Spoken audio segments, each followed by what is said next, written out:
Through the chair, you are live on HCAM, and it looks like we have a quorum now, and it's past 7 o'clock.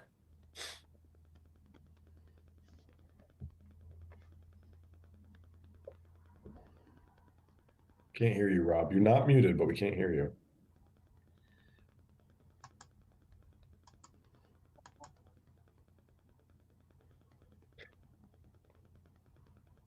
Can anyone else hear Rob? No, I think his headphones are dead. Yeah. You can hear us either.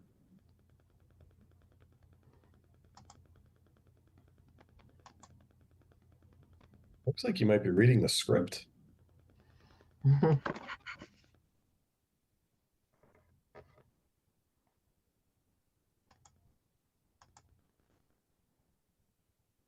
Let me raise my hand and see if at all he can.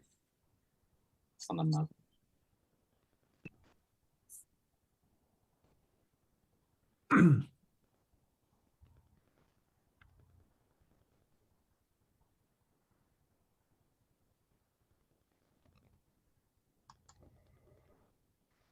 I just tried calling him. Oop, still can't hear you. Hold on. Oh, there you go. Now we got There you you. go. Sorry about that. I was the introduction, the script was perfect. You make a better chairman than a ventriloquist, all. Yeah. All right. Let me thanks Parker for calling me and then that alerted me that something was up. All right. Let me restart here. I'm going to read the remote meeting script and we'll jump into our agenda. Pursuant to Chapter 2 of the Acts of 2023, this meeting will be conducted via remote means in accordance with applicable law. This means that members of the public body as well as members of the public may access this meeting via virtual means. Participants may access this meeting through the remote meeting link as posted on the meeting agenda and through the town's online calendar. When required by law or allowed by the chair, persons wishing to provide public comment or otherwise participate in the meeting may do so by raising their hand or otherwise signaling their intent to speak. This meeting will be recorded. Please take care to mute your microphone unless you have been recognized by the chair. We will now confirm attendance of members. Please respond with present if you are on the call. Elise Mayalowski. Lucia Lopez. Present. Matthew Ronca. Michael King. Present. Parker Happ. Present. Jane Moran. Present. Karen Wills. Present. Vikasath Pratzi. Present. And Rob Benson is here. And staff, John Gelsich. Present. And Lori St. John. Present. All right. Thanks, everybody. All right. Let's just jump into our agenda. We do not have a lengthy agenda tonight, which is nice.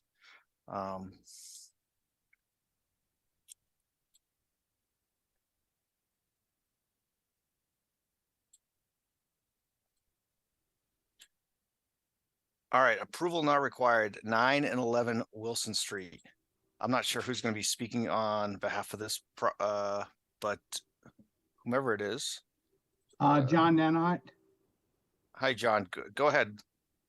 Hi, John Nenot with D&L Design Group. I'm here tonight representing D&B Ventures Incorporation from Milford, Mass. The property is located on the westerly side of Wilson Street. Consists of approximately 14.35 acres. Currently consists of two lots, lots 2 and lots 3. It's currently configured as the dotted line down the middle of the property shows. Lot 2 is currently 4.93 acres and lot 3 is currently 9.78 acres. The purpose of the A&R is to cut a 2.1 acre lot 3A around the existing house and leave the remaining 12.25 acres as lot 2A. So we're creating two lots, lot 2A, lot 3A. Lot 2A has this, we didn't change the frontage on the lots. Lot 2A has exactly 200 feet of frontage. Lot 3A has 322.00 feet of frontage. They both have the correct area, frontage, and they both have access along Wilson Street, which is a public way. Currently, the assessors shows the lot configuration pretty similar to what we're doing. I believe an A&R plan was signed by the board a couple years ago, but it was never recorded and no deeds were written from it. So it really doesn't exist because of that. But the assessors did change the two lots to look more what the configuration is now. So if you go on the assessors maps, it's going to look like it does now, not the way that we're showing it on the older plan. If there's any questions, I'd be happy to answer.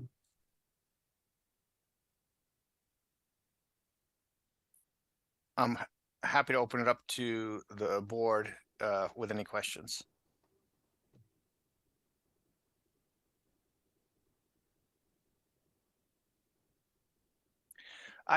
John, I have one question. Shown Sure. on your map here, it's tough to read, but it says New York, New Haven, and Hartford, Marlboro.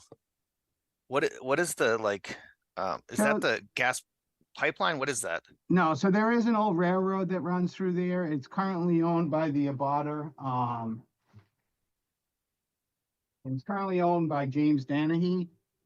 But I wanted to show it because to base the center line, it sets up our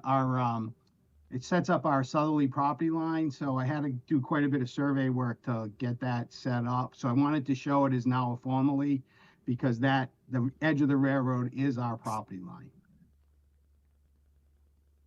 Just because I'm curious, there's Yeah. no actual railroad tracks there. No, there's kind of an old bed with some walking paths down it, but nothing. It kind of meanders on and off of it. It doesn't really have like a walking trail that goes right down it. No, there's no tracks or anything there. So one question about this, does this leave any, where is the front, is there any frontage for lot 2A on Wilson Street remaining? Yeah, 200. So 2A has 200 feet of frontage. We didn't change the frontage. You can see the existing lot line comes down to the same spot. So we didn't change the frontage. There's 200 feet of frontage for 2A, and there's 322 feet of frontage for 3A. Okay, and that's where the existing home is. All right. Yes. And if anybody's interested, we're not going to be doing a big development there. The land is very tough. They're looking at just doing another single family house on the other lot. We have preliminary testing now for the septic system, but, and we have, the regular, official testing scheduled with the town shortly.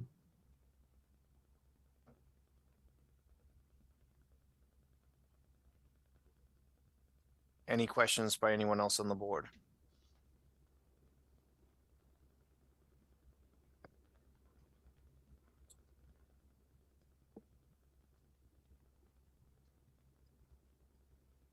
All right, so this plan appears to warrant endorsement by the board, so I'd like to entertain a motion that the planning board endorses the A&R plan for 9 and 11 Wilson Street entitled 9 and 11 Wilson Street Plan of Land in Hopkinton, Mass, prepared by DNL Design Group, dated January 22nd, 2025. So moved. Second. Thanks, Matthew. Thanks, Parker. Roll call vote. Elise still is not on. Lucia Lopez, Yes. Matthew Ronca, Yes. Michael King, Yes. Parker Happ, Yes. Jane Moran, Yes. Karen Wills, Yes. Vikasath Pratzi, Yes. and Rob Benson is a yes. I thank the board. Thank you very much. So that passes 8-0. All right, next is another A&R for 109 and 111 Winter Street. I'm not sure who's going to be talking on the applicant's behalf. That would be me, Joe Macrodon. Hi, Joe. If you'd like to give us an overview of what the landowners are looking to do, that'd be great. Sure, 109 and 111 Winter Street. This may ring a bell with the board. Back in January of 24, so just a year ago, to facilitate a land swap between number 111 and 109, we had the board review and endorse a plan that transferred a small piece of land from 111 to 109, and 109 in kind gave them back a larger piece so that they could get a little bit more side yard, a little more elbow room, if you will, between the two. 111 is registered land under the domain of the land court. 109 is recorded land under the domain of the Cambridge Registry of Deeds. We took that plan that the board reviewed, approved, and endorsed off to the land court, and they rejected that plan. What they said was anything to do with the geometry of number 109, the recorded land, cannot be on the plan for 111. So in essence, they told us to split the plan that we prepared into two separate plans. One that deals with 111 because it's registered, and one that deals with 109 because it's recorded land. The idea is the same: transfer a bit of frontage from 111 to 109, get back some area. There is a minor change to the southerly side of 111 based on work, quite frankly, done for 113. The court wants us to hold a document from 30 years ago. You may have seen my memo to John Gelsich with my mini rant regarding the land court, but we have acquiesced and have shown that information. So the plan is very similar to what you saw a year ago. The change on the southerly side is a couple of inches in a handful of spots, so not a dramatic change. Certainly doesn't impact the area that are being swapped. It's just the process has become more cumbersome at the request of the court.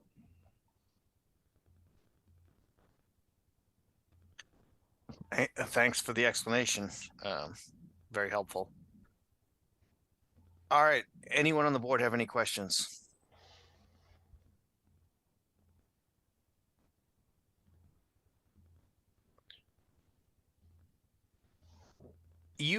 I don't know if you want to give details on this, Joe, but 109 isn't occupied right now, correct? Correct. It was a rental, but it's unoccupied right now.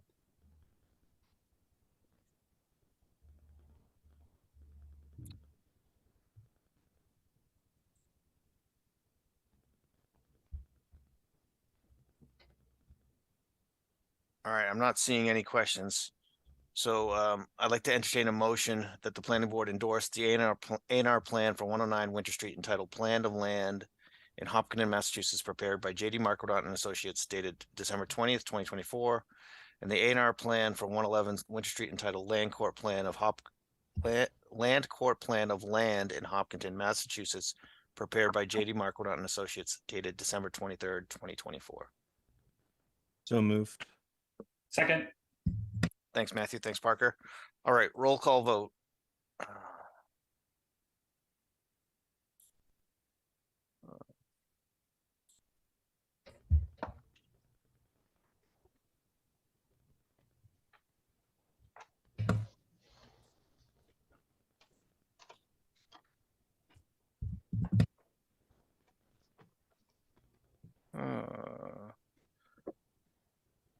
Lucia Lopez,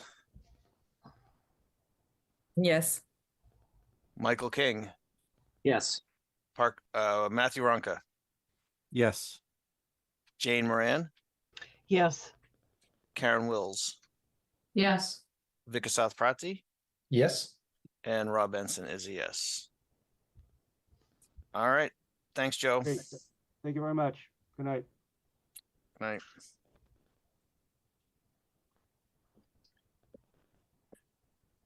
All right, we're moving Hey, right along. Through the chair, Rob, was I ineligible to vote on that last? Did I call on you, Parker? No, but I would have voted yes. Sorry about that. I my script that has the my roll call like somehow closed, so I was going. It's all right. just I'll give you a missed pass this time. I Just this time. apologize. I apologize. All right, let's move on to item 1.2, Wilson Street stormwater damage discussion.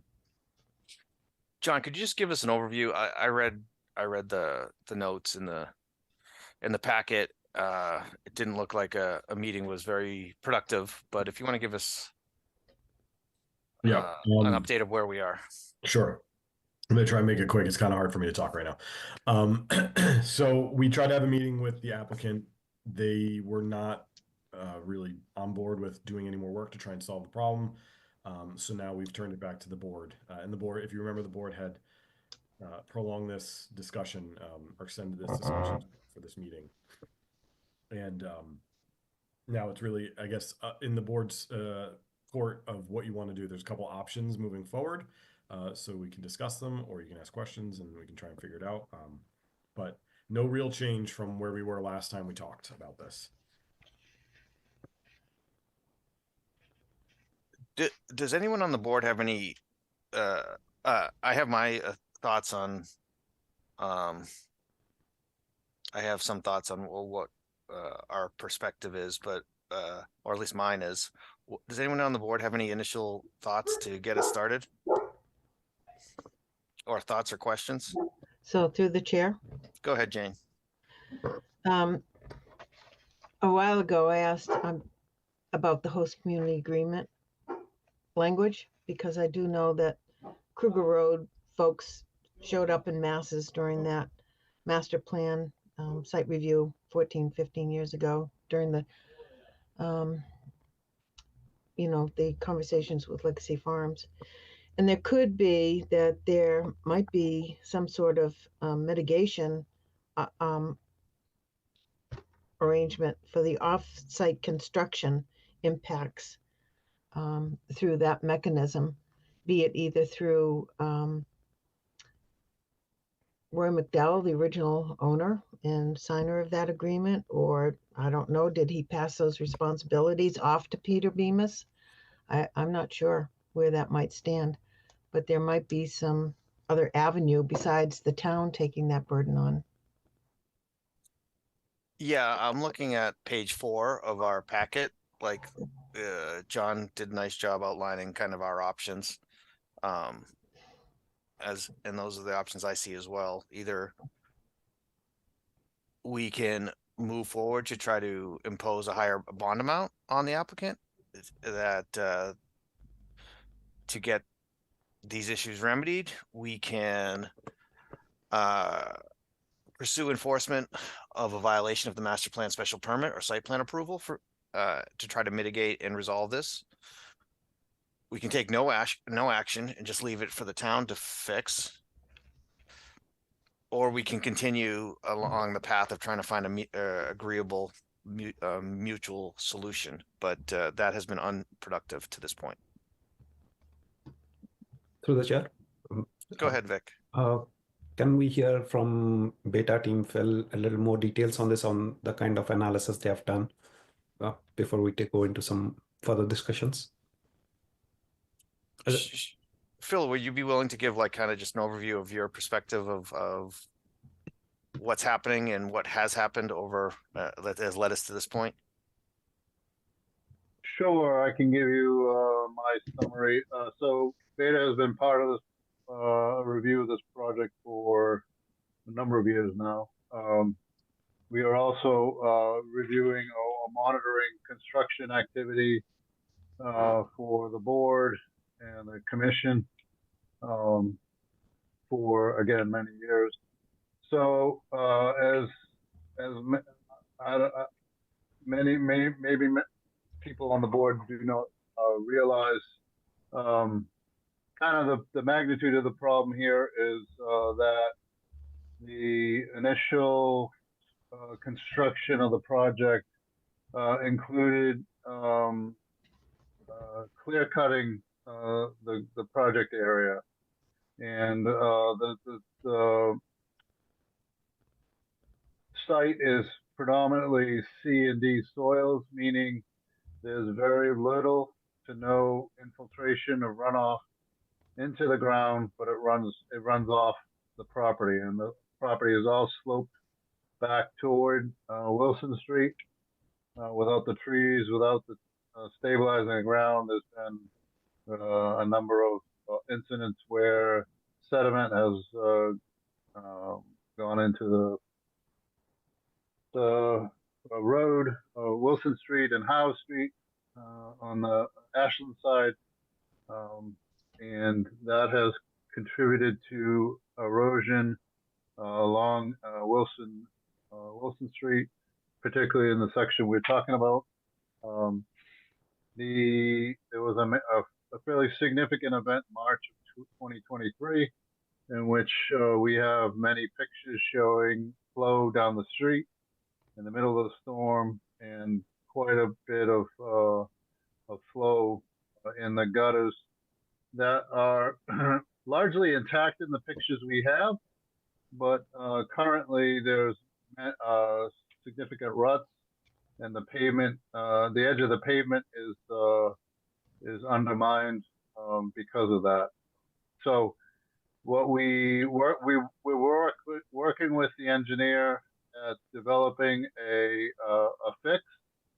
There's been some back and forth in a little bit, and we were very close to coming to a fix for this that included installing a berm repairing the pavement and installing a berm for the first 400 feet or so, and then a swale at the bottom half that would be protected by stone that would be able to convey stormwater that flows down Wilson Street and off and whatever flows through the woods from the site to Wilson Street would also be conveyed in this swale down the.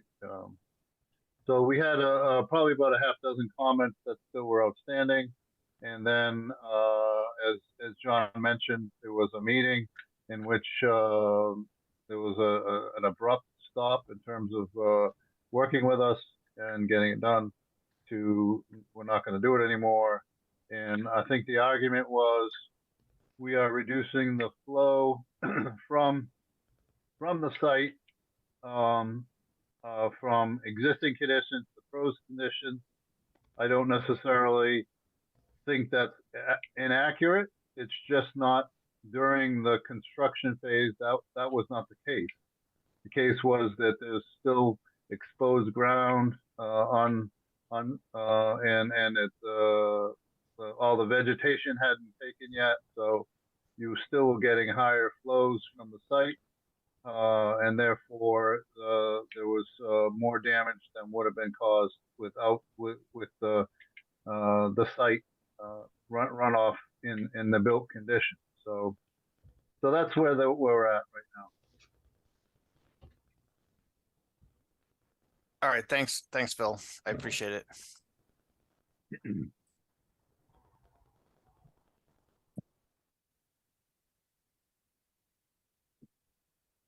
So, I don't really think continuing down the path. So of the several options I kind of listed, continuing down the path of trying to find a mutually agreeable solution, I don't think that is going to bear fruit. So I would kind of rule that out. I don't think it's in the best interest of the town for the town just to take on the costs to repair the damage of Wilson Street and permanently solve the solution. So that leaves, in my mind, one of two options is, and potentially both options, to increase the bond and to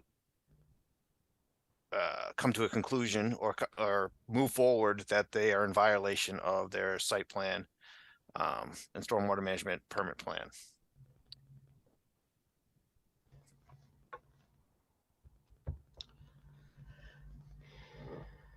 Vin, would you like to speak on your behalf? Yes, sorry, I was having some technical difficulties getting in.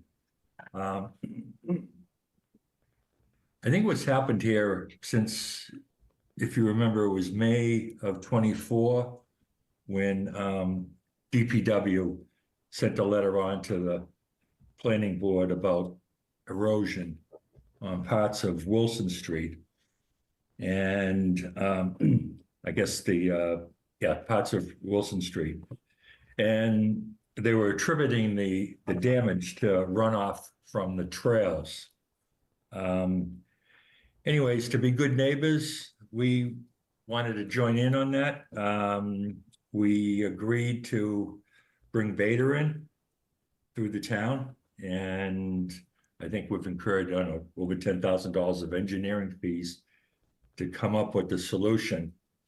And I think Beta was hired in, I'm going to say August or so.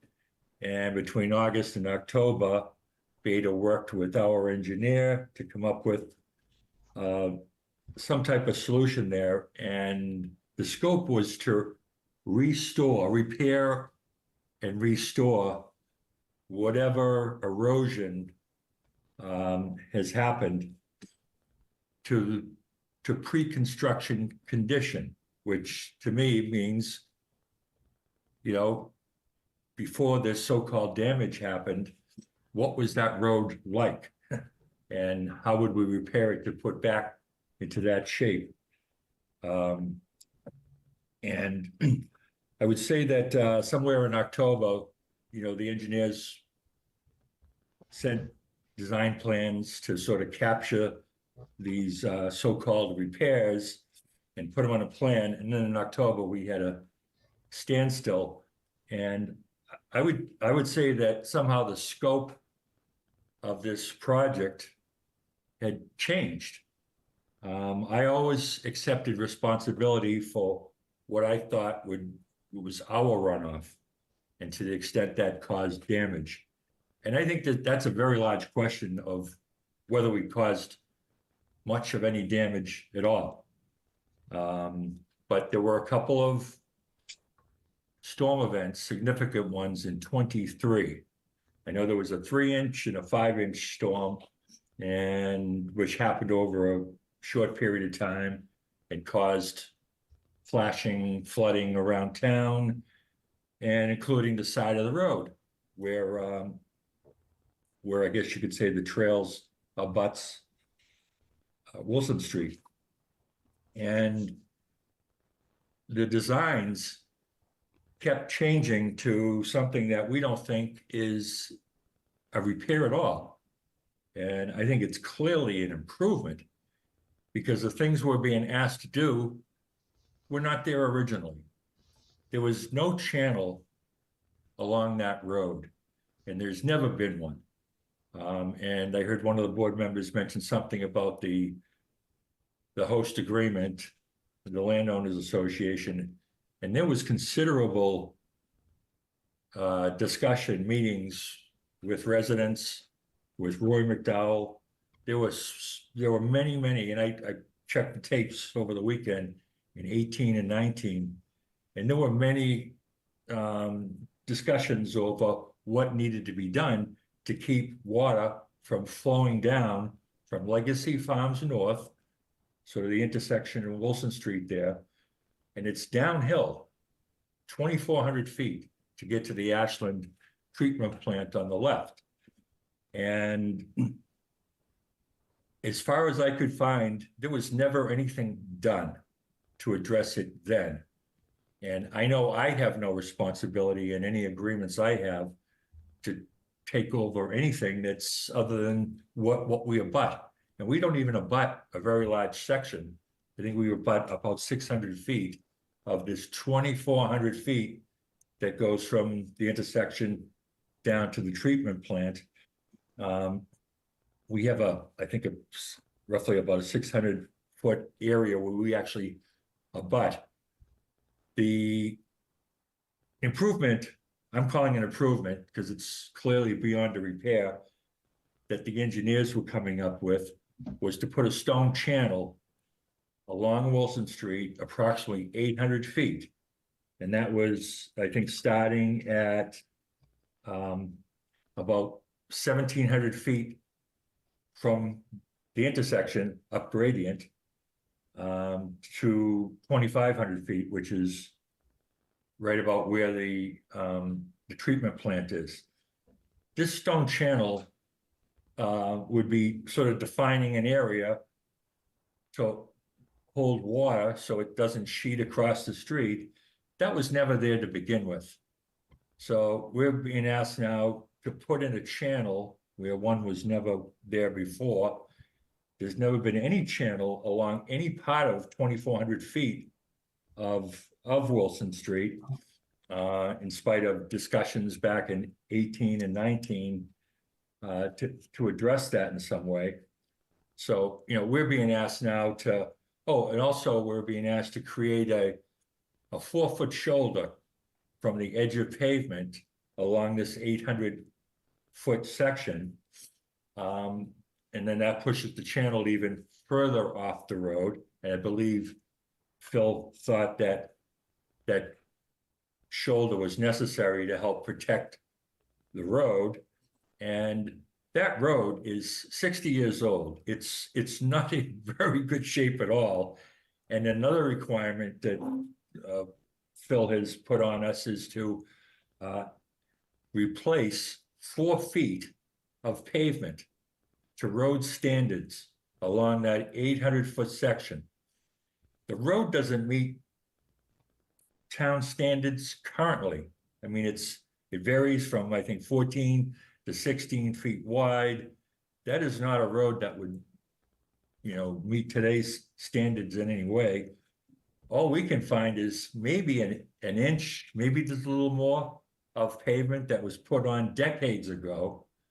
And we're being asked to go beyond that and replace a 4-foot section up to today's, road standards with 1.5 inches of top coat and 2 inches of binder.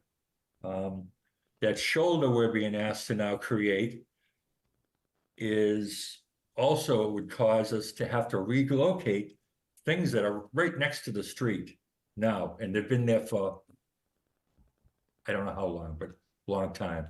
There's telephone poles, outcropping of rocks. For us to get in there and, somehow do these improvements, it's just not something I think we're really responsible for. And I should mention, the trails has no frontage at all along this 800-foot section that I guess the engineers thought if there was going to be a repair, it would be in that area. We have no frontage there. That's all DCR, land. So anyways, I just think the scope has gone well beyond what our original responsibility is. And there's also a couple of culverts that would have helped had they worked. There's one we found about 1,200 feet down, just past Kruger Street. That is totally not operating. It's not catching any water. And then further down, there's a 18-inch culvert that the town put in recently, and I'm not sure the date. I think it may be a year or two ago, and that catches 0 water shedding down the street, and no water that's coming from the channel along the street. So those 2 culverts, there's a big problem with that street, and this came up in those discussions in 18 and 19, where the road isn't pitched properly either.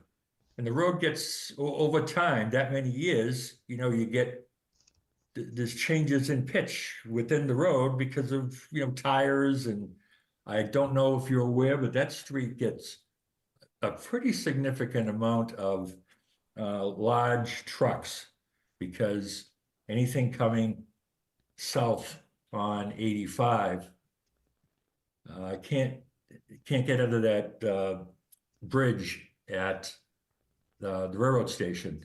I think there's only 11 feet of clearance. So trucks know this. They turn off on, what was Rafferty, and then they go down Wilson. Anyways, that street is, I have no problem trying to bring it back to some condition that it was before we did anything, but to go beyond that is putting responsibility on me that I don't think I just don't think it's fair, and it's not something we're willing to do at this point. So I was hoping, we've had a couple of site meetings. This is a type of site issue that we really have to be there, because we're talking 2,400 feet of roadway. That's pretty much a half mile. It's, you know, to be there and actually see the grades and see what's going on is very, very important. I think we've had 2 or 3 board members attend several different site meetings. So I don't think people have had a chance to really see it and understand it. And I think we're just being pushed into doing something that goes beyond our responsibility. And I think the town should step up and address that. I'm willing to go to the selectmen and make a presentation. I have a road construction guy that would be happy to come with me and put together something that's not a Band-Aid, which whatever work we're doing here would be a Band-Aid, something that would be, you know, more of a permanent improvement.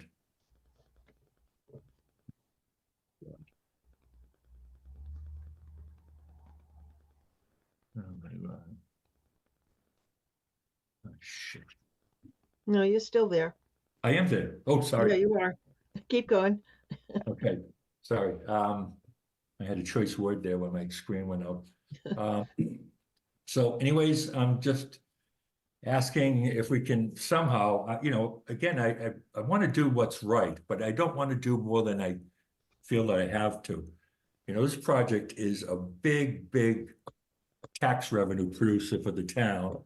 I cited numbers in a previous meeting, and you know, and this is a sensitive little spot here, as you know, close to the reservoir.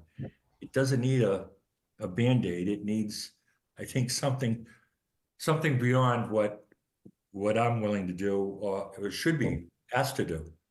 So. Thanks, Vin. Yeah, you're welcome. Thanks for sharing your perspective. Kerry Reed, are you willing to come on and share your perspective of the situation? Sure. Hi, Kerry Reed, Director of Public Works. You know, our perspective hasn't changed. What you heard Phil earlier, I believe that the runoff from the trails property during construction caused damage to Wilson. And we've asked that they provide, you know, and it was up to them. Like, we didn't say what they had to do or how they had to do that. We just said there was damage to the road. And we asked that they fix that damage. And then the engineering designs, you know, started from their engineer, and then Beta reviewed them on behalf of the town. And that's the same thing that we're doing, you know, restore the road to the pre-existing conditions. Right now it is damaged. It's continuing to be damaged. And, you know, we came to the planning board because we thought you might have the ability to, or the authority to request those repairs. Okay, thank you. All right. Phil has his hand up. Go ahead, Phil. So yeah, I'd like to respond to Vin's comments, because I don't think they're all necessarily pointing in the direction that we have actually gone. So when the town asked us to review the damages to the street, we walked out the site with John, myself, Kerry, and I think Peter was there, but Vin was not there. So and as Kerry mentioned, Peter came up with a plan to provide some restoration of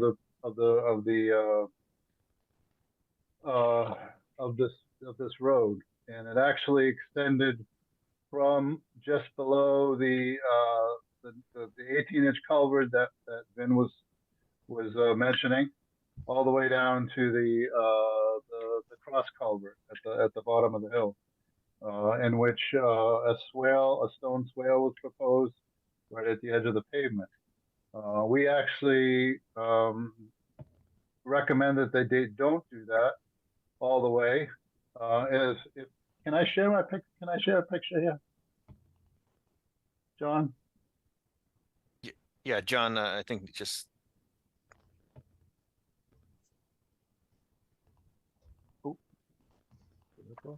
You should be all set now.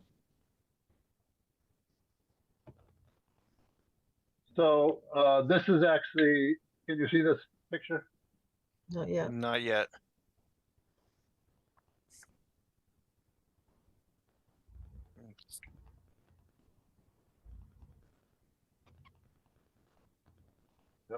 Am I showing it now? Yep, it's Yes. yeah. Okay. So you can see that there's flow in the gutter here, down the street. This is a telephone pole, but then you can see it switches off the road and into the gutter, a swale along the road, and it continues all the way down the road. So this section of road and the one previous before that, you know, you can see the pavement is in fairly good condition. There's no actually erosion. So this is the way it's been operating for many years. And it does go down the gutter. So the original plan that we were shown included putting a swale all along this bank, which would have had to cut into the bank 10 to 15 feet.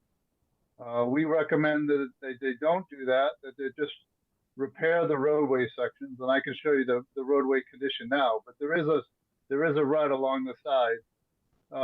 But we asked them to put in a berm from here, all the way down to this pole, and then use their swale design that they showed with one modification. They showed the swale right against the existing road, a stone swale. We wanted a little more protection of the subgrade, so we asked them to put in a 1-foot shoulder, not a 4-foot shoulder, a 1-foot shoulder, so that it would protect the subgrade of the road once you put in the new 4-foot section along the road. We did not check the depth of pavement in this area, but it's standard to provide at least a minimum roadway pavement thickness of a conventional road in this area. So we did not ask them to widen the road. We did not ask them to do anything more than what's already happening here. So this swale down here, can you still see this? Is now a rutted, 12 inches deep, and it's undermining the road as well. So that's all that we were asking for. They repair the edge of the existing road at about 4 foot wide, which is kind of the minimum you can do for a road repair, and have any kind of stabilize, and put a berm on the upper end so that there would be no erosion of the berm again and undermining the pavement. And then on the lower end, provide their swale which they designed in this section. So I thought that was an amenable thing, and we just had a few loose ends to tie up, and it would have been done. So that's clearly the picture shows that it did run off into a swale on the side. So. All right, thanks, Phil. You're Pictures. saying there's an existing swale there? Yeah. I mean, the town is designed for country drainage. I don't see country drainage there at all. I mean, if you go right around Legacy Farms, that stretch that goes right down to the traffic light, you'll see what, at least what I think is country drainage. Along, that's now, I don't know, 8-10-year-old road. This country drainage along the street. There is, I mean, you might see a rut there, but to me, that's not country drainage at all. It never was there. People have complained years ago about water, sheeting down that street, not channeling to the side, freezing, like this time of year. Nothing's been done to change that. Well, you can see where the water is. The water is off the side of the road. Yeah, I don't know, the date of those pictures and whether that was right after a storm event or. It was during the March, I don't know what years, that March storm in 23 that we've been talking about. So. All right. I think for the board, from my perspective, it's kind of it's not that complicated. We hire a peer review consultant. We have town staff that support that this is not that we should have corrective action by in this case Vin Gately and that related project. I don't know if anyone on the board has any other thoughts, but the two options I see are to increase the bond. I don't know how much it would cost to really implement the proposed changes Beta is recommended. And this has never come up in my time on the board, but to put it basically determine that a project is in violation of their master plan special permit or site plan mitigation for off-site construction impacts. Like that's never happened, so I don't know how to do that. That would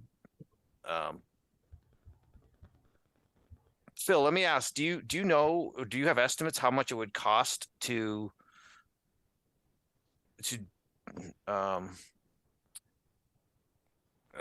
no, we haven't looked into the numbers for this. I don't know that it's a huge amount, but no, we don't have a. And the challenge with the bond estimate is it's not what the price that the developer could do it, but we have to use Mass DOT prices because theoretically the town would have to bid this out, so it would be much more expensive in a bond situation than a construction situation. So, but I'm sorry, through the chair, Phil, are you saying that it would be less costly if Mr. Gately were to do work with the town versus going about having to leverage a bond? Did I hear that correctly? Correct. Because it would have to be a publicly bid project. Right. All the prevailing wages. Right. It would require wage, fair wage, that's set by the state, and stuff like that. So that it's typically a significantly more expensive than a private developer can do. So.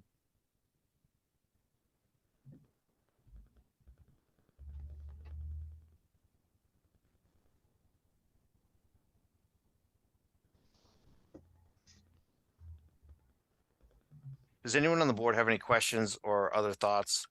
Like my inclination is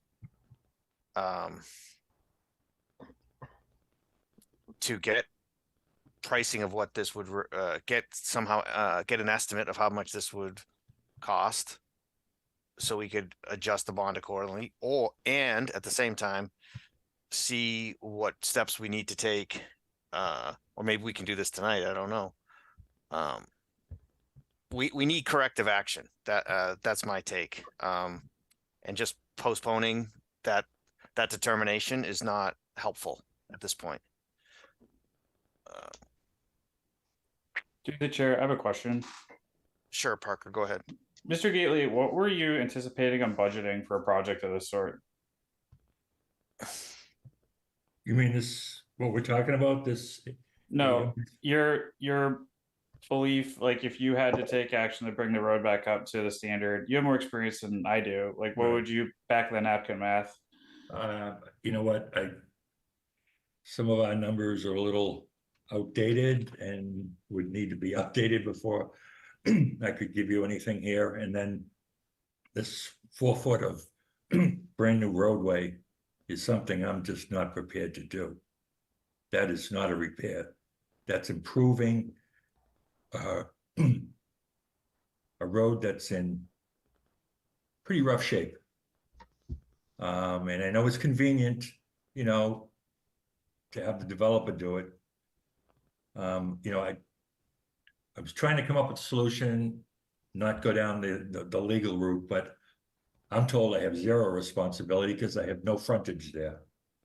And I don't think there's any real proof that I've caused damage from our flow that now requires all these improvements, not repairs.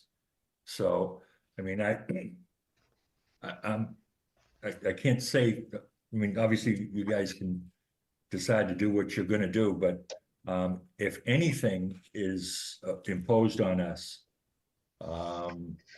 to be responsible for this work, the way it's scoped out in the review, then, you know, that's just something we would end up challenging. And I don't even know if I want to go down there because of that road. That's a very narrow road. It's a very winding road. Like I said, that road could not be built today. Sight distances around some of these turns are, and then the narrowness of the road. Mr. Gately, respectfully, Yes. like if you are on a road, like driving your car, right, and you like rear end somebody that has a used car, you don't get to just say like, oh, I'm gonna repair the car only back to the amount of dents that were there when I hit the car. You have to repair the road. And I just like categorically reject the argument that, you know, any improvement is otherwise, you know, a unpassable barrier. Like we don't, I think that should be addressed and overcome, but it is concerning, John or Rob, that can we hold him accountable if the frontage isn't even abutting his construction project for repairs that far down? Do we know that? Phil's raising his hand. Phil, go ahead. I think the answer is yes. We clearly have documentation that the water is overflowing their ponds in this storm on March 14th, 2023, and flowing through the woods. We have many pictures showing that and getting to the road. So we clearly have evidence that it is from this storm that the erosion has started. And then subsequently, once you start a rut and you keep introducing storm after storm to it, then it continues to get worse. And right now it's about 12 inches deep on that south end. Through the chair, Phil, I understand that your perspective. My question wasn't, did the runoff from the pictures that you supported show that, you know, that was contributing to the damage? The question is, can his board hold the bondholder responsible for repairs to frontage that isn't abutting his property? That's what I was trying to clarify. Yes. The simple answer is, Parker, yes. Like any project, like if you Right. like, yeah, like the answer is yes. Okay, so if that's the case, why? Because Rob, I'm still answering your question of does anybody else have any opinions? My opinion is concurrent with yours. That there should be a rough estimate put around this project, and we should probably defer this one decision one more time. But my thought is Mr. Gately, respectfully, like if you're going to be having to pay maybe double, triple, or even quadruple to publicly sources, it might behoove to consider taking action, you know, before it goes to that public bid process. Yeah, it's just my thought. And so let's all try to come to some sort of cost estimate and then determine what the bond amount should be. But maybe in between then and now, another good faith effort could be brought to try and come to a compromise, knowing that some improvements might have to be made. That's my opinion, Rob, for whatever it's worth.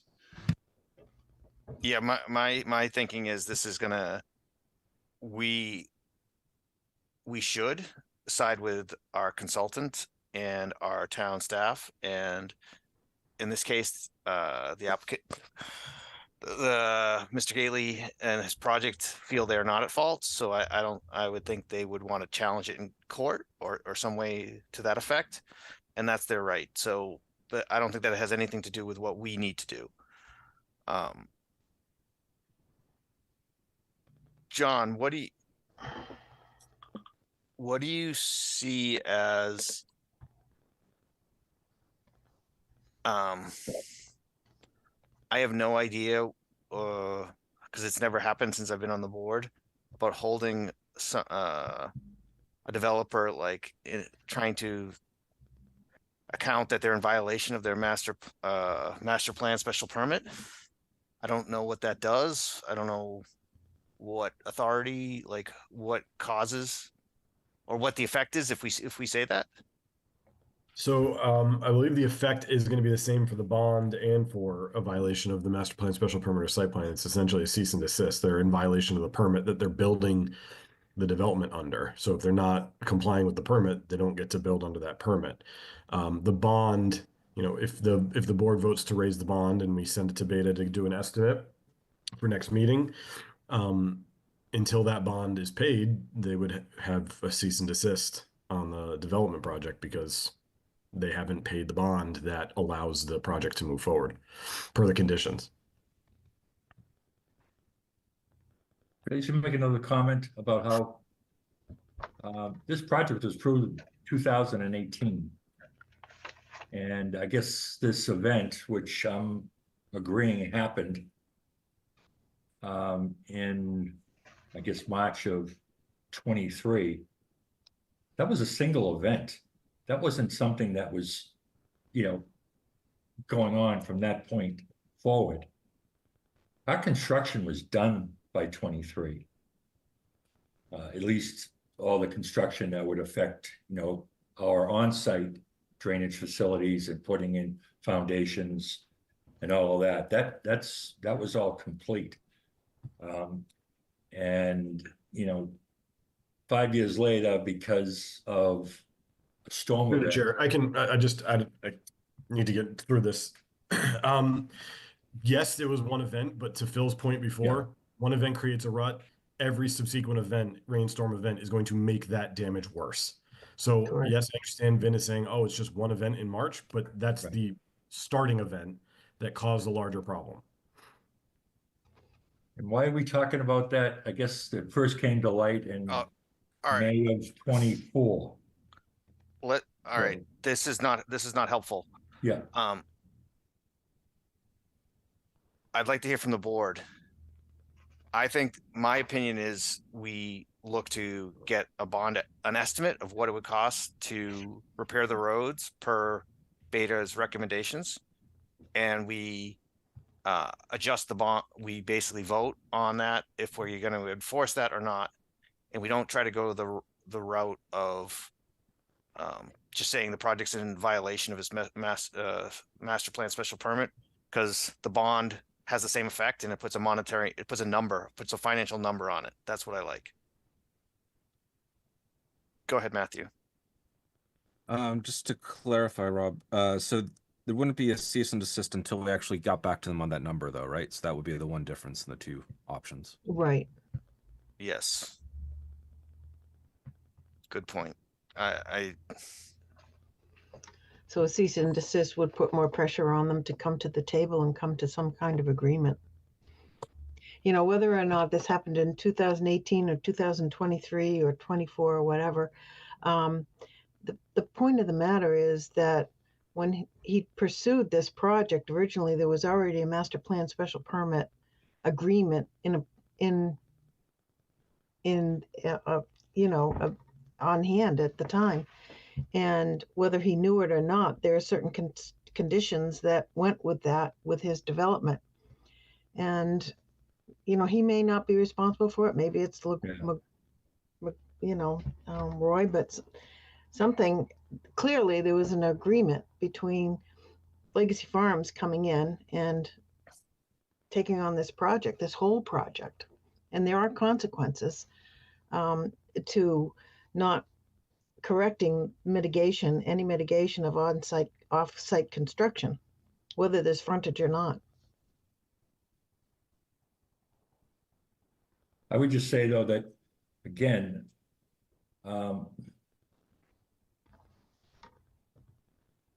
those meetings back in 18 and 19, as far as I can see, and it's pretty clear to see what's been done on that street, because nothing's been done.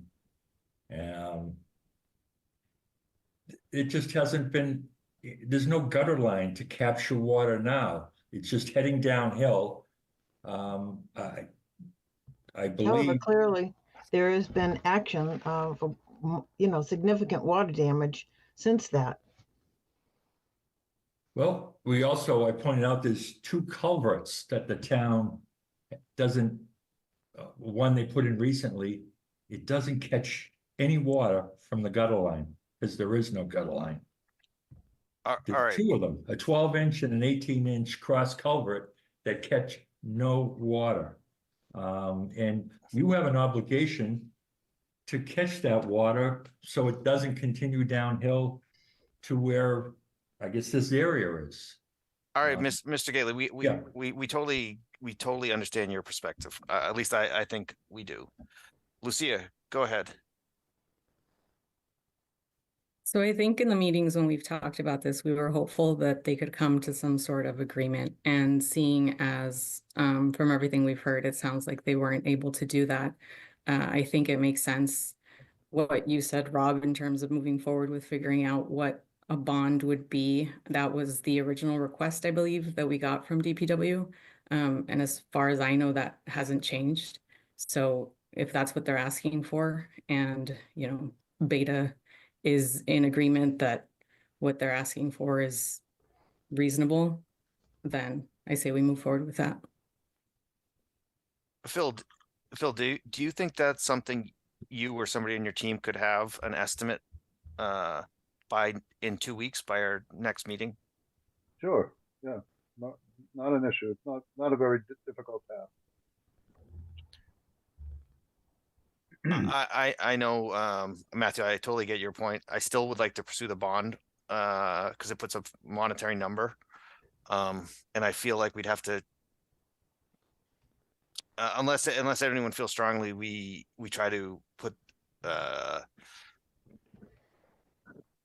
them in basically take a vote on violation of the special plan master plan special permit tonight. That's what I would like to do is go the route of a bond and vote on the bond next meeting. But if people feel otherwise, it's fine with me too. I say we give him one more chance, see what the cost could be, and see if he agrees to that. I agree. All right. That's what I'd like to do. I'd like to continue this conversation for 2 weeks. We're going to get a bond estimate for the road repairs from Beta. Unless something in those 2 weeks changes, we are going to vote to increase the bond from 75,000 to 75,000 plus whatever it's going to cost to repair the road to the standards that Beta outlines in their estimate. So moved. I don't think we need a motion, but Good. So second, well, did I make a motion? We don't need a vote. You're not allowed to make a motion, but Jane may have made a Through the motion. chair, it may make sense to make a motion to request an estimate from Beta for the work. Okay, Jane, would you like to restate your motion to request an estimate from Beta, and then we can all vote? Yes, I'd like to make a motion that we obtain an estimate from Beta to repair the problems on Wilson Street. And Vic, would you like to accept the friendly, the restated motion? yes, I accept it. And so that's a second. So roll call vote. Lucia Lopez, Yes. Michael King, Yes. Matthew Ronca, Yes. Jane Moran, Yes. Parker Hap, Yes. Karen Wills, Yes. Vikas Prati, and Yeah. and Rob Benson is a yes. All right, I am hopeful some magic happens and we don't need to go this route and something gets worked out. For 2 weeks from now. All right, we're continuing on our agenda here. Thanks, Kerry. Thanks, Phil. Have a good night.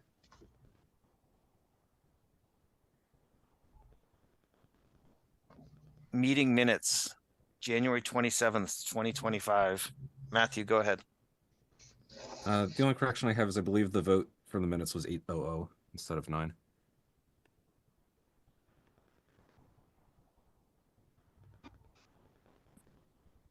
Laura, you got that?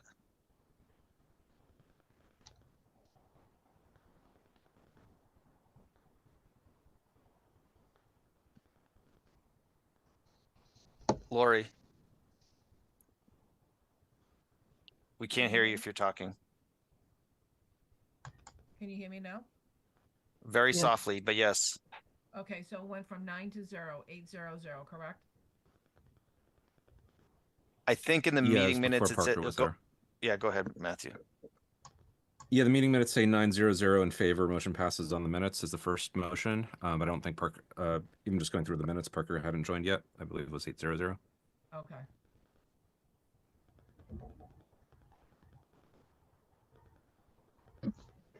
Any other comments, modifications requested?